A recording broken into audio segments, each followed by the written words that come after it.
I did watch Peacemaker. We do need to talk about it. Yeah, there's a Before we get lot any going details, on. yeah, I was gonna say before we get into any of the details, though, what did you think overall of the season and then the episode? The season, I started at blah and ended with blah, but the middle was pretty good. Okay, But it really is bookended in a way. Obviously, I complained about episode one with just the slow motion orgy being super weird. yeah, And then this one, like, the episode is just, there's nothing there, just nothing. You take the hero of the show and you stick him in a dimension called what, a savior or whatever, salvation. Salvation. And apparently this is going to be a big deal in the DCU at large, but as a show finale, it's like you should just stopped at the last one. And yeah, I was like, ugh. So yeah, that's my I, feelings on I that. have to disagree with that a little bit. Disagree. The way that it ends is weird, and from everything that I have seen and heard, that what happens at the end of Peacemaker is actually setting up some big stuff in the DCU going forward. Sure. But as for saying things were blah, it's a very character driven story, and especially in the last episode, I feel like they're really pushing their relationships with the characters and what that meant and what it means for everyone, and each of the characters' individual journeys become really important by the end of the season, which of course classic Hollywood type stuff anymore. It's like you feel like you're getting your happy ending and then they pull the rug out from under you at the last minute. So yeah, and my my only real main criticism of the episode, besides the ending, is also I felt it was longer than it needed to be. It was The way too freaking just the episode itself. Like, how many minutes did we spend just watching that band play? the two musical montages Yeah. basically in this, Nelson and Foxy Shazam, which are Foxy Shazam. It's their song is the theme song this season, and I don't know. James Gunn likes Nelson's, so he had them come in, the one hit wonders from the '90s, Yeah. sing a song, and it wasn't even they didn't play their hit "Love and Affection." It was like some song I never heard before, so I didn't care.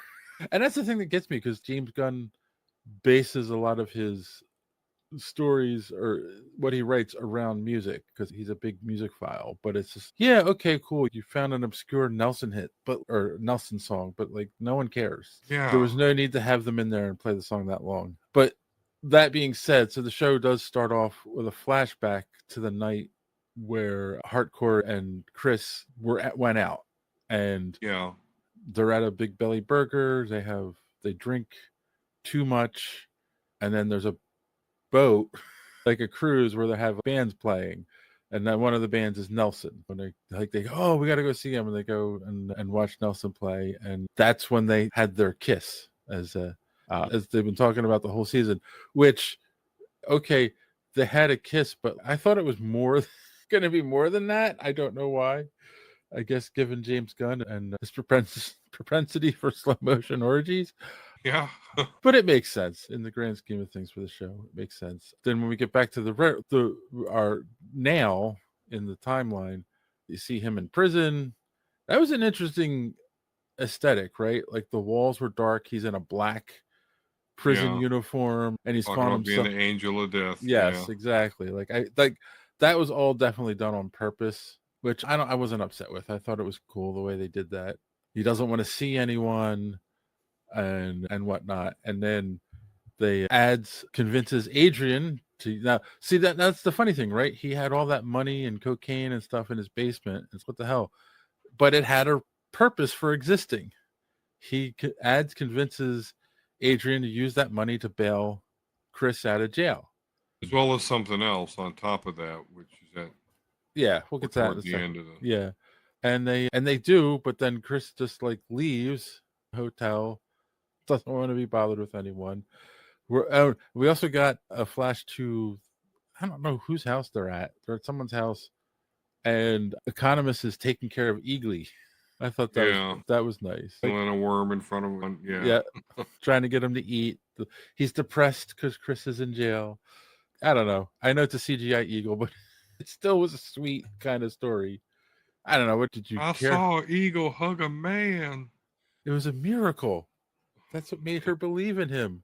I don't know. What were you thinking about, like, that the setup of the episode where he's in jail and doesn't want to see anyone? And Yeah, I get it. He's not wrong per se. Yeah, I don't, man, this thing it's just a whole big turd for me, though. I don't know. I guess I really just missed the point here. Because, yeah, they do, I get it. They establish his importance with ads and her talking with him. That's what I was just referencing about her not realizing shit until she saw that and the good in Chris and all that good stuff. So yeah, it's a great moment of them like proving their friendship and the camaraderie of the 11th Street kids, but it was short lived, that part of it, because then we got again the two musicals and then what happens to Chris at the end, which is while that happens, they're still going along with their thing, which was a weird aesthetic to me.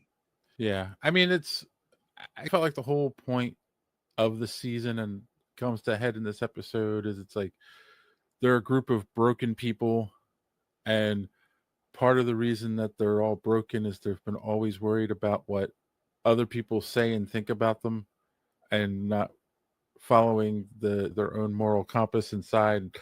But when they decide to actually do the right thing, they succeed. So I like that. On the Did you flip side, like the D. Snyder, I don't know, remaster, re-singing of? yeah, that was like, it's funny because someone was talking about, it was a weird cover of, I saw on a video and they're talking about, oh, it was a cover of Twisted Sister.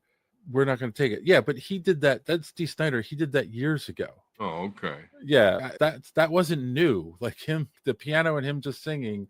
That's a cover of his own song that he did years ago, and it was for something at the time, some kind of charity he was raising money for. So it's just got to be into weird, obscure heavy metal Yeah. to have known that already. But on the flip side of these broken people finding each other and coming together and whatnot, you've got Flag is sending people into the, for lack of better term, they call it something that I don't remember what they call it, but that void with all the doors, Yeah. checking the doors and looking for an inhabitable planet that's not populated. So an habited Earth that's not populated, which is already a dumb premise, because if it's uninhabited, why would there be a fucking door there? I did have an issue with that. I'm not gonna lie. Yeah. Like, but while it's going on, they're going to all these like different worlds. There's a world with, open the door and it looks like a fairy tale kind of world, and there's all these like little imp creatures, and then all of a sudden, oh, these cute little imps, but then all of a sudden, typical type of show that they have sharp teeth and they attack people and they chew the guy's face off, and it's a little grotesque. But hello, nobody. Hey there. So they chew the guy, and then there's like a montage of agents going into these, opening different doors. Some of them are locked, the ones they find unlocked. And there's a zombie world, there's a world with giant creatures with skulls and skull faces and legs. It's just like thing, and like agents are dying or whatnot, and Flag is sitting there with like people like laughing and carrying on while he's sending agents to do this. And it's weird. It's like they really turn the corner and make Rick Flagg Sr. not just a guy obsessed with revenge for his son's death, but like out to be just like a evil, mustache twirling evil type character. Like For real. I don't know much about the character, but yeah, like I've never, beyond mustache twirling, he's just like super, super focused on these metahumans. Is that like from the comics, or is that a recent development of that character? I really don't know. So I don't know how to judge that so much. Nobody asks, does Blue Beetle take place in the DCU?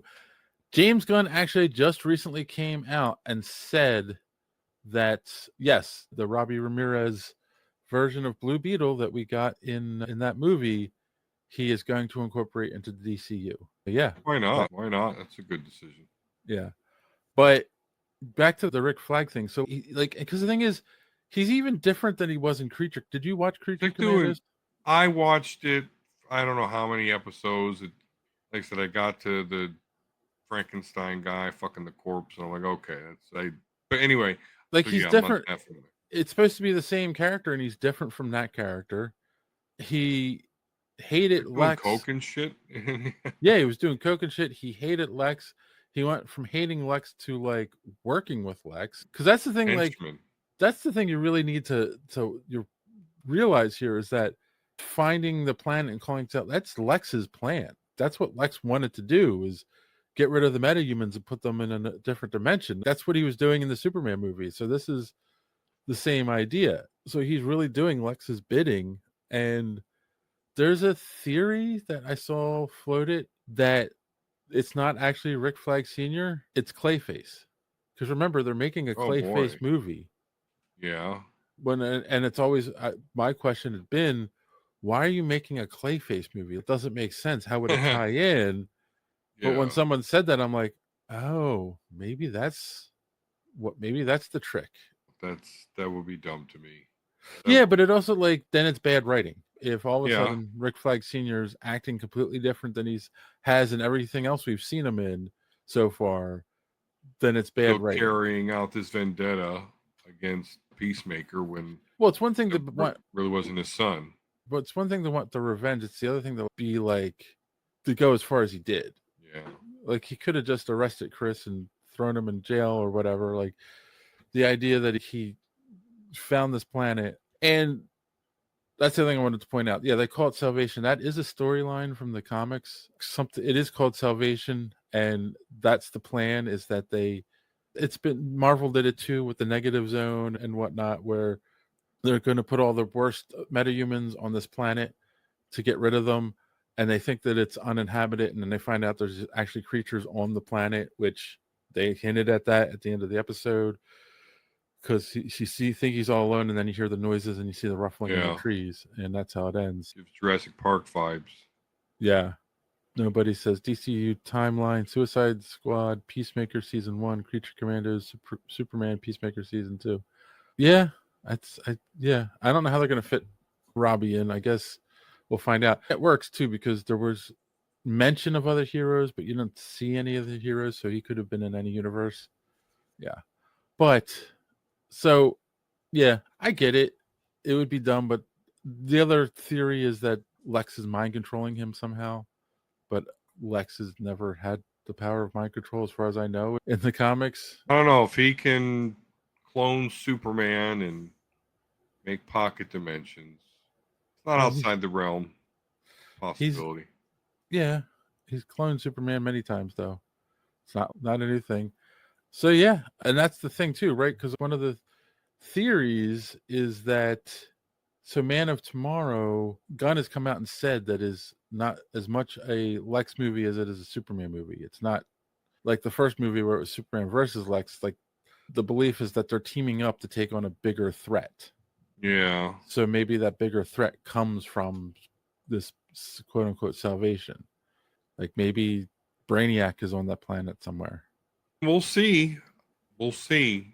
Warner is up for sale, although they did reject Paramount's last bid. But there were rumblings saying that if that goes down, that James Gunn is out. So, do you think that's actually possible, or is that just clickbait journalism? I think that might be clickbait, because Warner Brothers has been quote unquote up for sale for a while, on and off the market for a long time. And if James Gunn thought it was a possibility, I don't think he would have taken the job in the first place. And two, there's already contracts. You know what I'm saying? Like, being sold doesn't null and void all the contracts. You take on those contracts, you have to buy them out. Exactly. They did want to do that. Yeah. So we know they're already working on Supergirl. We know they're already they're only in the process of writing the script for the next Superman movie. We know that Clayface is being worked on. So it's just, there's irons in the fire already. And again, like, these actors are all under contract and whatnot. So I don't think, they can't just not They can't just fire him and not make any of these movies. Yeah, I don't think. And the thing is, too, stuff like that takes a long time. Like, people tend to forget that finalizing the deal between Disney and Fox took several years. It wasn't like they said, "Oh, we're going to buy Fox," and then a week later they owned them. There's a bunch of lawyers, and they got to figure out all these contracts and whatnot. Yeah, I don't know. I think it'd be weird if anyone buys them at this point, but we'll see. Because I don't know. Because we talked about this before, and I feel like a lot of companies are just going to want their IPs and not everything that they. Oh, for sure. Yeah, and I feel like the comics might greatly suffer if somebody else buys them. But at some point, someone may buy them just for Batman and Harry Potter and other. oh yeah, Probably the only reason that's anyone would buy them at this point. I think so. Yeah, and they're saying that Superman lost. It just actually came out that Superman did lose money, not like an astronomical amount, but it didn't make as much as they wanted it to. That's really hard to believe. It's really hard to believe, but okay. Yeah. So yeah, I don't think they're gonna dump the company real fast, but because again, they rejected an offer. We'll see. Yeah. So I will say this: ending with the blunt ending, because yeah, they get together, they take the money, and they form their own agency, which is Checkmate, which again is another something else from the comics that wasn't just made up for the I can't think of the character's name, the cyborg girl, like that is. Yeah. That is her agency in the comics. But all that makes sense, right? Like the Checkmate and whatnot. They used Adrian's money to do it.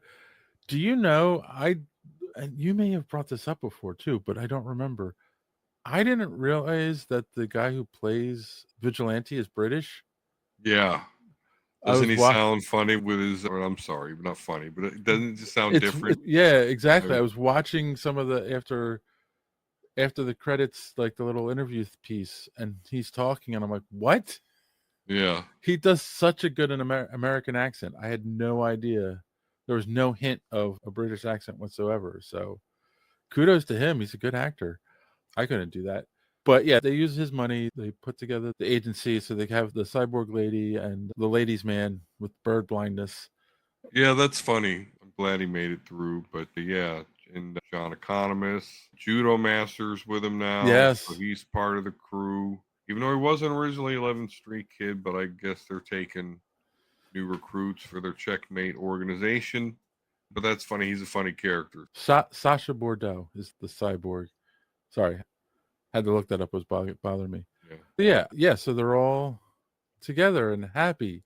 Not caring where Chris is at, apparently. I don't know. He was there, right? He was going home. Right. Like they were all together at the the agency, and then he's going back to that hotel he was staying in. He's opening the door and someone throws a bag over his face and they grab him. If they were gonna go through all that, why'd they let him go in the first place? Like, why'd they make it so you could just bail him out?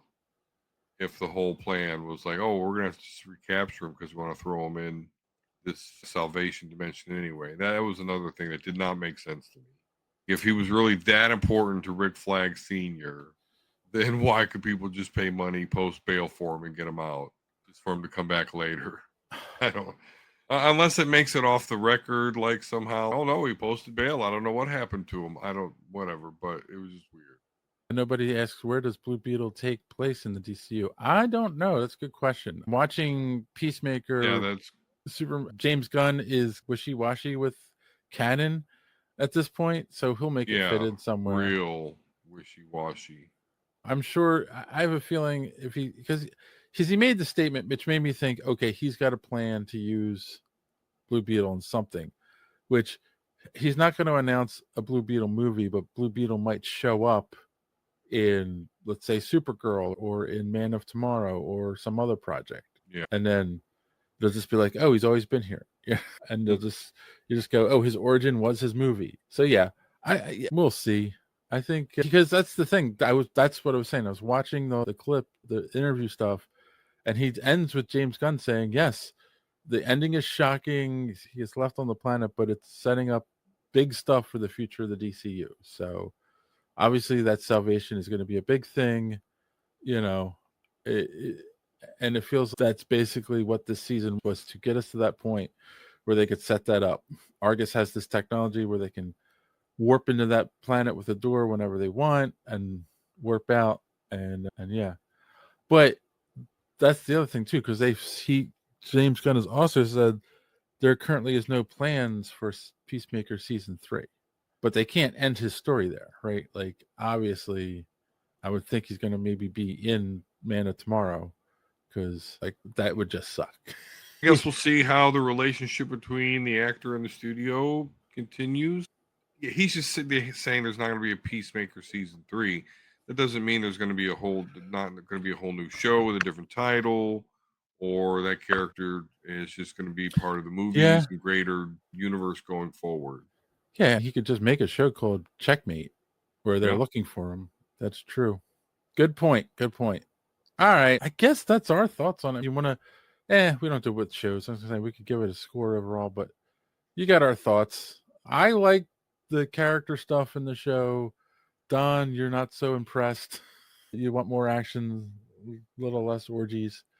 But yeah, so that's what we thought. Let us know what you thought of Peacemaker season 2 in those comments down below, and maybe we'll discuss them in our next episode. Watching this clip from the Superhero Speak podcast, and don't forget to watch us live every Sunday night right here on this channel. While you're here, hit the subscribe button and click the bell for notifications so you won't miss out on any of our great upcoming content. Speaking of content, don't forget to check out our website, superheroespeak.com, where you can find the podcast, links to our social media, merch, comic reviews, and so much more. That's superheroespeak.com. Thanks for watching, and don't let your cape be caught in the door. See you next time.